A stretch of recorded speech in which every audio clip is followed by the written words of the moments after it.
acá, al instituto, por permitirme que conversemos un ratito. No quiero ser reiterativo en esta cuestión de que para nosotros las relaciones internacionales en esta instancia de formación militante tienen que ver con un vínculo con lo cotidiano, sacarlo del plano de lo abstracto y de lo teórico y de lo lejano para llevarlo al mundo real. Inclusive la propia campaña nos va poniendo ejes, frases, van a terminar siendo como Venezuela, la Argentina necesita un Bolsonaro, Trump, el Brexit, el papel de China. Hay cosas que están en el lenguaje cotidiano, entonces este curso tiene que servir para ver si podemos construir herramientas que nos permitan afrontar ese debate en el propio proceso de campaña y en la construcción y el desarrollo de la política exterior del próximo gobierno también. Cómo defenderla en la calle. El tema del aislamiento, esto de que por suerte pudimos en estos últimos 3 años volver al mundo donde estábamos aislados, que nos ha dado tanto resultado.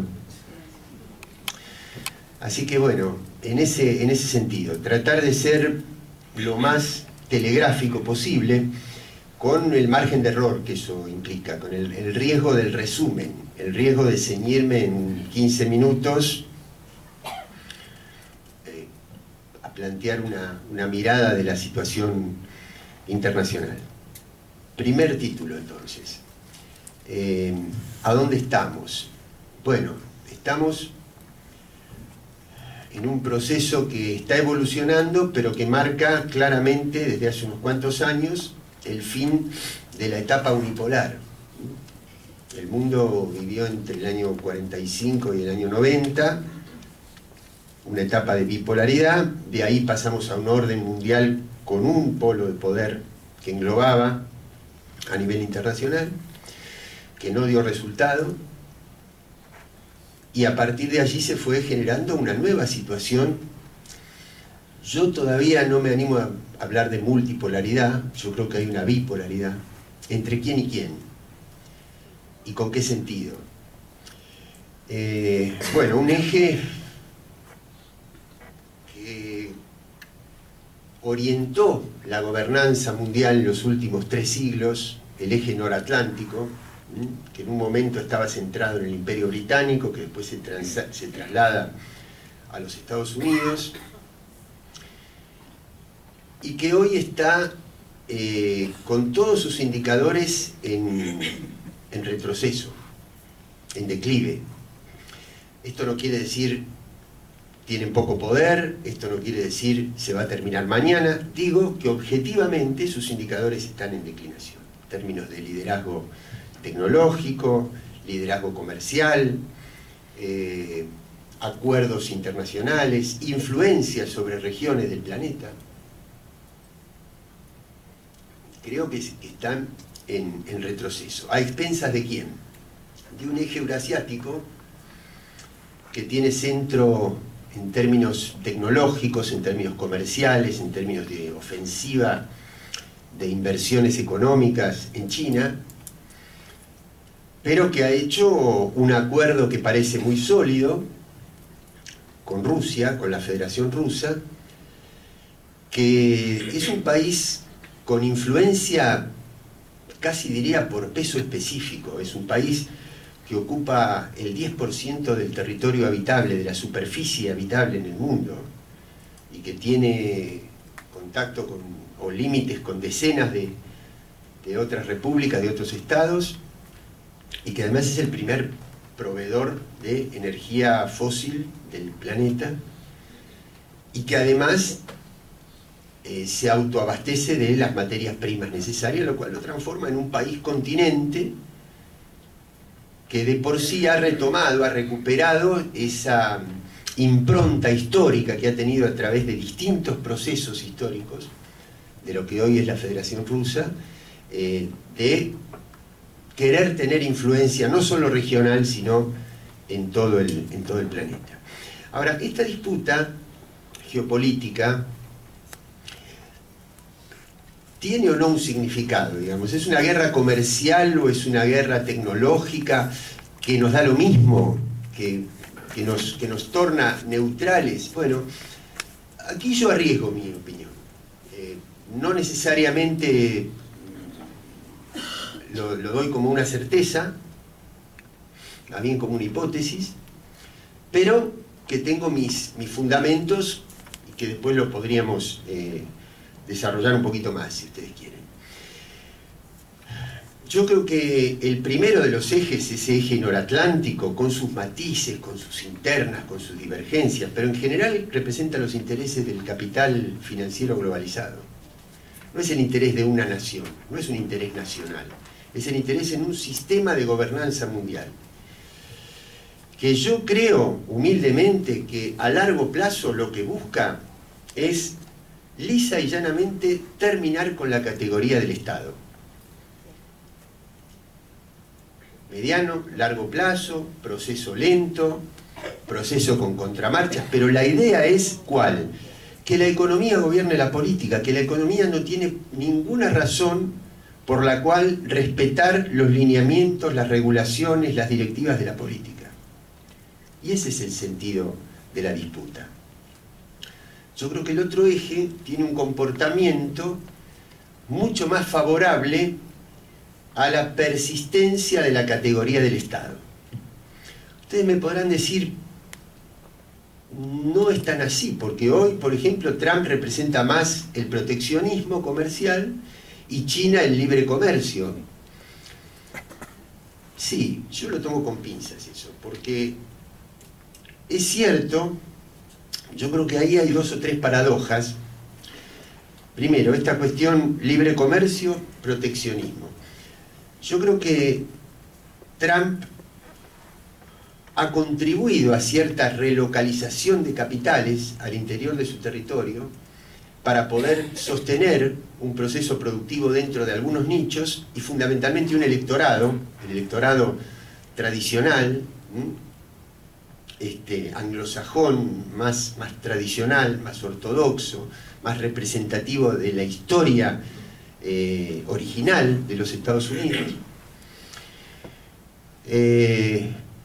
pero que para poder hacer eso a nivel local necesita, en primer lugar, sostenerse sobre el fortalecimiento del complejo militar industrial y con eso poner en tensión a todas las zonas del planeta en términos de amenazas armamentistas y de conflicto, y en segundo lugar, que para lograr ese proteccionismo al interior tiene que sostener y profundizar la financiarización del resto de la economía a nivel planetario y poner en disputa entre el capital financiero y el otro eje geopolítico cada uno de los territorios del planeta, especialmente América Latina y el Cono Sur. También es cierto, otra paradoja, hoy China defiende más el multilateralismo que los Estados Unidos, que convierten cada reunión multilateral, la vacían de contenido y la convierten en una relación bilateral. Es decir, la reunión del G20 en la Argentina o en Tokio tuvo valor por las reuniones bilaterales, no por los contenidos ni por las conclusiones multilaterales. Entonces, ahora, a mí me parece, esto también es una impresión que puede ser opinable y rebatible, que para nosotros el significado profundo no es la multilateralidad o no, es la multipolaridad. Si la vía es fortalecer los acuerdos multilaterales o la vía es fortalecer las reuniones entre polos de poder, no me parece que sea la cuestión central. La cuestión central para una región como América Latina y para un país como la Argentina es construir un mundo con la mayor cantidad y variedad de polos de poder posible, independientemente si la vía es la multilateralidad o son las reuniones bilaterales. No digo que esto no es importante, digo que creo que no es lo que define los modelos de gobernanza en disputa. Los modelos de gobernanza en disputa es si la economía subordina a la política o si la política le pone reglas a la economía y al mercado. En ese sentido ustedes me podrán decir, bueno, pero ¿y qué nos garantiza que el otro eje lo haga? No hay garantías, en estas cosas no hay garantías. Hay procesos evolutivos y hay capacidad de influir. Ahora, cuando yo veo el comportamiento del eje chino-ruso en los organismos multilaterales, cuando han tenido que definir por la soberanía de Siria y la no intervención, han definido. Cuando han tenido que reconocer al Estado palestino, lo han hecho. Cuando han tenido que defender la capacidad autónoma de Irán para manejar su energía, lo han hecho. Cuando han tenido que incidir sobre la posibilidad de que Venezuela no fuera objeto de una intervención armada por parte del imperio, ya sea directamente o indirectamente a través de Colombia o de Brasil, lo han hecho también. Quiere decir que ahí el Estado está presente. Además, no me parece un detalle menor, que al interior de la economía china hay capital multinacional, hay leyes de mercado, pero ni el capital multinacional ni las leyes de mercado dan un solo paso si no están previamente planificadas por el control político del Estado chino. Pero voy a poner dos ejemplos más, que pueden ser, no sé cómo voy a hacer, y donde a mí me parece que incide también la cultura, que incide la tradición, que incide esa combinación histórica de valores religiosos entre Confucio, el budismo, la influencia del hinduismo, las leyes de Tao, que dan otra cosmovisión del mundo. Y que logran, por ejemplo, que un tema que para el capitalismo pareciera estar cerrado, y es la relación entre automatización de la producción y pérdida del empleo, es decir, cuanto más robotización en el proceso productivo, más precarización y pérdida de empleo, plantea en Occidente una lectura tecnológica de la cuestión del empleo. Yo humildemente creo que la precarización del empleo es una cuestión política y económica, de administración de recursos y de escala de valores, no de tecnología. Porque cuando la ecuación entre tecnología, tasa de ganancia de capital, fuerza laboral, dio que la jornada tenía que ser 8 horas, fue 8 horas. Pero no está escrito en la identidad del ser humano que tenga que ser 8 horas. Si la ecuación entre tasa de ganancia, nivel de desarrollo tecnológico, fuerza laboral disponible, dice que la jornada tiene que ser menor, ¿por qué no discutir eso? Y además, en China, que en este momento está liderando todos los indicadores de avance tecnológico, y tiene 1.500 millones de habitantes, prácticamente, no hay un desempleado. Quiere decir que ahí también se desmiente la relación entre innovación tecnológica, tasa de crecimiento de la innovación tecnológica con fuentes de trabajo disponible, porque se resuelve a través de una ecuación política y no de una ecuación tecnológica ni economicista. Y también podría poner como ejemplo, ya no en China, sino la cultura oriental. Ustedes saben que en los años 70, los tres grandes centros del capitalismo mundial, un primus inter pares, Estados Unidos, Europa Occidental y Japón, se distribuyeron áreas de influencia. Básicamente, el hemisferio de las Américas, bajo la órbita de los Estados Unidos, el continente africano, Medio Oriente para Europa, y todo el sudeste asiático y la economía del Extremo Oriente para Japón. Y cuando uno ve la relación, el proceso evolutivo de esa relación entre los Estados Unidos, América Latina, entre Europa y el África que le escupe inmigrantes, refugiados, reclutamiento de organizaciones terroristas, etc., y ve cómo ha evolucionado la relación entre Japón y las demás camadas de países de la economía del sudeste asiático, se da cuenta que ahí hay algunos elementos culturales que incidieron sobre el tipo de capitalismo. Estas cosas me llevan a pensar que no daría lo mismo una globalización donde este eje eurasiático tenga muchísimo más influencia sobre el desarrollo del planeta que si lo dejamos únicamente a expensas o en manos del capitalismo, del capital financiero globalizado. 2 o 3 cosas finales.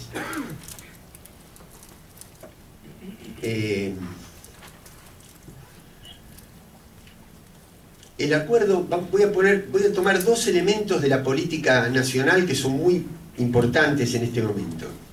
El acuerdo con el Fondo Monetario. No es un acuerdo, claramente no es un acuerdo económico. Los técnicos del Fondo Monetario, primero, el Fondo Monetario no tiene precedentes en términos de cantidad nominal prestada, concentración de la cartera de crédito y destino del capital prestado. Eso no hay ningún elemento técnico del Fondo Monetario que justifique ninguno de estas 3 insumos.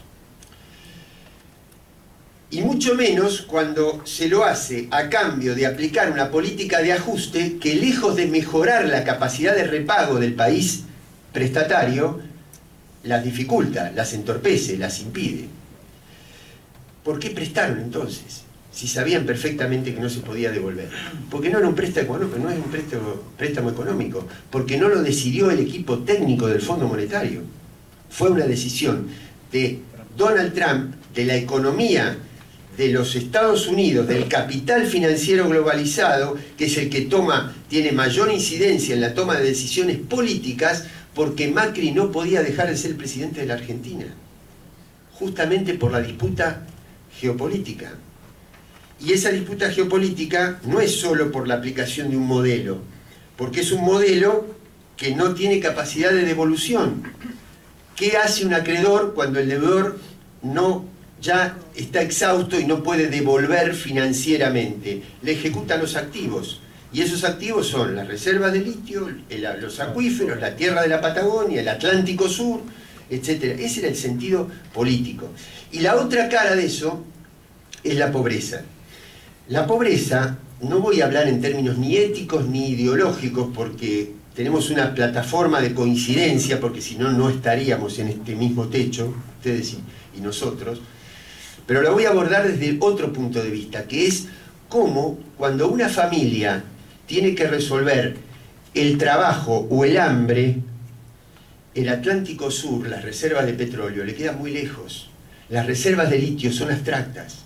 Le baja la resistencia a un pueblo para luchar por estos grandes temas geopolíticos. Entonces, voy terminando. Nuestro papel, nuestro posicionamiento, mirar siempre, siempre, cuál de las opciones políticas fortalecen la política sobre el mercado y no el mercado sobre la política. Y para eso hay que descolonizar la cabeza. Me ha tocado ahora en la campaña estar en muchas actividades con los inmigrantes, con los hermanos latinoamericanos. Y ustedes saben que el caballito de batalla del otro lado es el inmigrante, es un extranjero que le saca lugar a los puestos de trabajo de los argentinos y nos saca cama en los hospitales públicos. Ahora resulta, claro, es fácil decir, qué fácil, ¿ustedes vieron con qué facilidad hablan y con qué ligereza hablan de la pobreza y con qué capacidad de estereotipar hablan de la pobreza, en general los que en su vida estuvieron cerca de un pobre y los que en su vida fueron a un hospital público? Porque es probable que haya algún hermano latinoamericano en un hospital, en una cama, pero la mayoría de los hermanos latinoamericanos son los enfermeros, los que aplican las inyecciones, los profesionales, los cuidadores, los acompañantes, los que nos cultivan la frutihorticultura para que nosotros podamos comer todos los días, y los que son los albañiles construyendo la casa. Cuando uno siente a la patria grande como una sola nación, el hermano latinoamericano es un compatriota. no es ni un extranjero, ni un inmigrante, ni un competidor, y nos está ayudando a construir la riqueza. ¿Cómo puede ser que las barreras del Estado hay que barrerlas para todo? Para la circulación del capital, para garantizar la libre circulación de las patentes internacionales, de los servicios financieros, de todo. Para lo único que el Estado tiene que existir es para regular la situación de los que se tienen que ir de un país, no por gusto, sino por necesidad. Pero además otra cosa, ni siquiera es al inmigrante o al extranjero, porque cuando viene un europeo a operarse de los ojos y está una semana y alquila un departamento en Palermo, a ese le ponemos una alfombra roja. O cuando viene un banquero, quiere decir que sigue siendo al pobre la cuestión, no al extranjero como valor en sí mismo. Entonces digo, el valor, defender el Estado y dar vuelta a la cabeza, y ayudar a que se dé vuelta a la cabeza de nuestro interlocutor, de nuestro vecino, de nuestro familiar, de quien sea.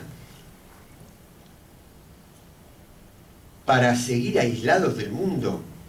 No, y en esto también, y con esto termino. Cada palabra, cada concepto, como pasa en todos los órdenes de la vida, adquiere un significado diferente, depende de quién lo diga, depende desde dónde se lo diga y depende qué intereses defiende el que lo está diciendo. Cuando la Argentina canceló la deuda con el Fondo Monetario, reestructuró la deuda privada, rechazó el ALCA y recuperó los fondos previsionales, construyó 4 patas de un andamiaje de autonomía financiera que cuando vino la crisis de 2008 le permitió desacoplarse de esa situación y que nuestra economía no sufriera las mismas consecuencias de desplome que el mundo civilizado y desarrollado y culto y blanco y bien pensante al cual nos retornó Macri. Pero resulta que cuando la Reserva Federal subió 0,25 la tasa de interés, toda la masa de trabajadores argentinos se empobreció en un 40% en un día o en una semana. Una cosa es decir, cómo se construye esta idea del aislamiento, del desacople, y si la dicen ellos es sinónimo de dependencia. Y para nosotros el estar desconectados del mundo financiero, pero estar conectados al mundo latinoamericano, al mundo de los países subdesarrollados que tienen voluntad de emerger, y todo eso es una señal de autonomía, de dignidad, de la cual no nos tenemos que defender ni dar explicaciones, sino sacar pecho en esta campaña y en todo lo que viene para adelante. Bueno, por ahora, eso son. Muchas gracias. Una más y no jodemos más. Una más y no jodemos más. Una más y no jodemos más. Siguiendo con esta misma lógica y desde una perspectiva de no tener formación económica, pero la moneda es una herramienta que expresa, digamos, un respaldo en recursos. El problema es que hay un sistema que está fundado en la concentración de recursos virtuales, digamos, el volumen de dinero que maneja la banca en las sombras, la banca que no financia operaciones a partir de bienes tangibles, sino operaciones exclusivamente fundadas en derivados financieros, es tan grande que convertida en billetes físicos, desde la historia de la cultura hasta ahora no habría tiempo material para contar esos billetes físicos, es decir, estamos hablando de una abstracción, pero que aún así es fuerte porque se apoya en un recurso que es la creencia en eso. Y hay un mundo que cree en ese intangible que no está basado en ningún otro recurso que la concentración financiera, que está apoyado en la colonización cultural. Esto de poner como el inicio de la crisis mundial el año 2008. El inicio de la crisis mundial es cuando hay un sistema que está capacitado para resolver el hambre, las plagas y la salud mundial de varias veces la población mundial y tiene un mundo con hambre. Ese es el origen de la moral de la crisis, el origen con dimensión humana. El problema es que el sistema ha creado una estructura de colonización cultural que nos hace poner el inicio de la crisis en un fenómeno financiero y no en que hay un niño con hambre en un planeta que perfectamente tiene los recursos financieros y tecnológicos para alimentarse varias veces.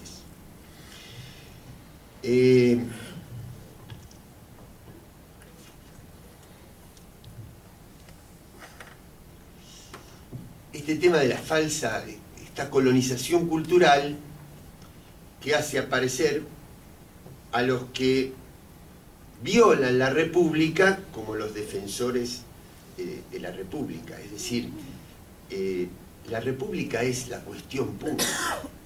La República es la administración de los bienes universales, de los bienes públicos. Y quien mejor atienda a eso es el que mejor defiende la República.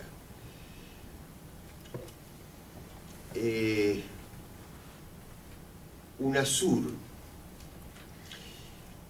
Bueno, yo creo que no hay dos modelos de integración en América Latina. Hay un modelo de integración en términos de integración de la conectividad, de la energía, de los recursos, de los sistemas productivos y fundamentalmente de la calidad de vida de los pueblos, que es en última instancia el principio y el fin último de cualquier estrategia política. Y el otro es un modelo de subordinación, es decir, el único acuerdo que hay, no hay integración de ninguna de estas estructuras productivas ni populares, sino que el único acuerdo que hay es en subordinarse a un centro de poder extraño. Uno es un modelo de integración, el otro es un modelo de subordinación. Y que lo único que integra son los operativos judiciales, los operativos de los servicios de inteligencia y los operativos de los sistemas de comunicación para favorecer una opinión pública que pierda capacidad crítica frente a esos fenómenos. Entonces, el futuro de la UNASUR es el futuro de los gobiernos nacionales que decidan volver a reconstituir una estructura de integración en la patria grande. Si no recuperamos gobiernos nacionales populares, no hay UNASUR, no hay integración, no hay patria grande. Hasta que se puedan construir instituciones supranacionales que se autonomicen, aunque sea parcialmente, de los gobiernos nacionales. Mientras no sea así y los mecanismos de integración sean la suma de la integración de los gobiernos, habrá que recuperar los gobiernos para recuperar la integración. Y para eso, indudablemente, hay un aprendizaje hecho en la región. Un aprendizaje de construir organizaciones políticas capaces de sostener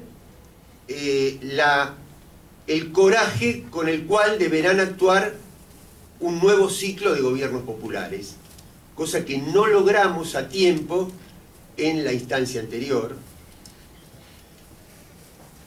Y además de construir organizaciones políticas, politizar los avances de la política social y de la política económica.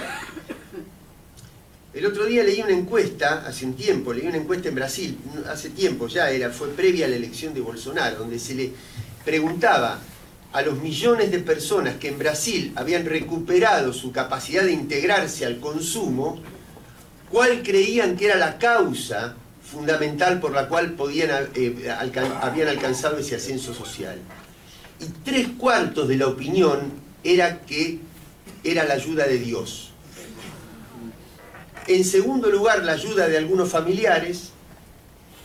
En tercer lugar, el mérito personal. Y recién en último lugar, le atribuían responsabilidad a las políticas públicas. Es decir, políticas públicas que consiguen avance social, pero que no consiguen politizar el avance social de tal manera de sostener y reproducir esas políticas públicas. Otra de nuestras asignaturas pendientes. Y otra, la de ir a fondo. Yo creo que el ciclo neocolonial no vino precisamente por un exceso de radicalización de nuestras políticas. Probablemente haya venido precisamente por no haber logrado a tiempo ir a fondo en cómo intervenir sobre esas matrices de poder, sobre esos núcleos de poder. Entonces, yendo concretamente a la Argentina y termino. El gobierno que vamos a tomar, a más tardar el 10 de diciembre de este año, se parece mucho más al del año 2003 que al del año 2015. Por lo tanto, hay que reconstituir una agenda de... ¿Por qué digo esto? Porque si fuera solo 2015, la agenda debería ser de profundización. Estamos en el 9 de diciembre de 2015, tuvimos una pesadilla, nos levantamos de la pesadilla, seguimos como si fuera el 10 de diciembre en adelante. No es así. Se retrocedió. Quiere decir que hay que tener en cuenta una agenda de reparación para volver a estar al nivel de la profundización. Y eso es lo que exige más consensos, otra tonalidad del liderazgo político, etc. Ahora, creer que se pueden tratar los dos temas cruciales, la pobreza y todas sus consecuencias, y el endeudamiento, como dos caras de la misma moneda, sin intervenir sobre las causas profundas, tanto del endeudamiento como de la pobreza, es decir, que se puede independizar la agenda de la reparación con la agenda de la profundización, me parece que sería cometer nuevamente un error. Distinto es saber que hay momentos, que hay correlación de fuerza, que hay etapas, sí, pero creer que aquella agenda de la profundización que nos había quedado pendiente puede no tratarse, digamos, para poder encarar la agenda de la reparación, me parece un error. Yo no creo que debamos renunciar a una cosa porque sepamos la importancia y la crucialidad que tienen los otros temas de la agenda. Como por ejemplo, plantear la restricción externa, es decir, un límite de dólares, ese caballito de batalla de que, como la Argentina no imprime dólares, tiene que conseguir dólares genuinos aumentando las exportaciones. Y es cierto, porque ustedes fíjense que teniendo políticas neoliberales llegamos al límite de la restricción externa, pero teniendo políticas productivistas también llegamos al límite de la restricción externa. Es decir, la Argentina no tiene todos los dólares que debería tener. Yo creo, modestamente, que el que no tiene todos los dólares que necesita tener es el Estado argentino, no la Argentina.